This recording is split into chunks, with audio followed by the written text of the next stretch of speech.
بسم اللہ الرحمن الرحیم۔ ایک شخص کو لوگ ٹڈا کہا کرتے تھے۔ اپنی بیوی کو لے کر اپنے مقامی گاؤں سے نکل کر دوسرے گاؤں میں سیٹل ہو گیا۔ فیصلہ کیا اس نئے گاؤں میں نئی شناخت پیدا کروں گا، اب لوگ مجھے ٹڈا نہیں پیر صاحب کہیں گے۔ بیگم نے پوچھا وہ کیسے؟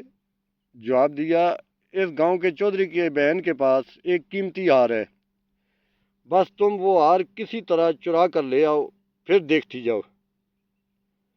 بیگم نے حکم کی تعمیل کرتے ہوئے ہار کمال مہارت سے چرایا اور لا کر ٹڈے کو دے دیا۔ دوسری جانب گاؤں میں ہنگامہ ہو گیا۔ ہار کی چوری کی خبر جنگل میں آگ کی طرح پھیل گئی۔ ٹڈے نے اپنی بیوی کو کہا، جاؤ جا کر چودھری کی بہن کو بتاؤ کہ میرا خاوند بہت بڑا بزرگ ہے، لوگوں کی گمشدہ چیزیں برآمد کرتا ہے۔ اس بات پر چودھری اپنے گھرانے اور گاؤں والوں کو ساتھ لے کر ٹڈے کے یہاں حاضر ہو گیا اور پیر صاحب سے کہا، جی بتائیے ہمارا ہار کہاں ہو سکتا ہے؟ ٹڈے نے راتوں رات ہار چودھری کے گھر کی چھت پر پھینک دیا تھا۔ بتایا، آپ کا ہار کسی نوکرانی نے چرایا تھا جس نے بعد میں خوفزدہ ہو کر آپ کی چھت پر پھینک دیا، جا کر اٹھا لو وہاں سے۔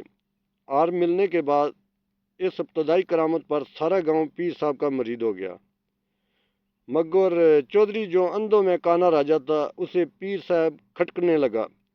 گاؤں والوں کو سمجھایا کہ یہ شخص مجھے فراڈیا معلوم ہوتا ہے، مگر گاؤں والے انکار کرتے رہے۔ چودھری نے پیر صاحب کو ایک اور آزمائش میں ڈالا، مگر خوش قسمتی سے وہ اس آزمائش میں بھی کامیاب ہوا۔ لوگوں نے چودھری کو سمجھایا کہ اب بس کرو، بزرگوں پر شک نہیں کیا جاتا۔ چودھری پریشان ہو گیا اور عہد کر لیا، جو بھی ہو میں اس پیر کا بانڈا پھوڑ کر ہی چھوڑوں گا۔ آخر ایک دن چودھری نے اعلان کیا، کل کھلے میدان میں تمام گاؤں کے لوگ اکٹھے ہوں گے، اگر پیر صاحب نے بتا دیا کہ میرے ہاتھ میں کیا ہے تو میں سب کے سامنے اس کے ہاتھ پر بیعت ہو جاؤں گا۔ سب لوگ پیر سمیت میدان میں پہنچ گئے۔ چودھری گھر سے نکلا تو سوچتا رہا ہاتھ میں کیا پکڑا جائے۔ اچانک اس کی نظر ایک ٹڈے پر پڑ گئی۔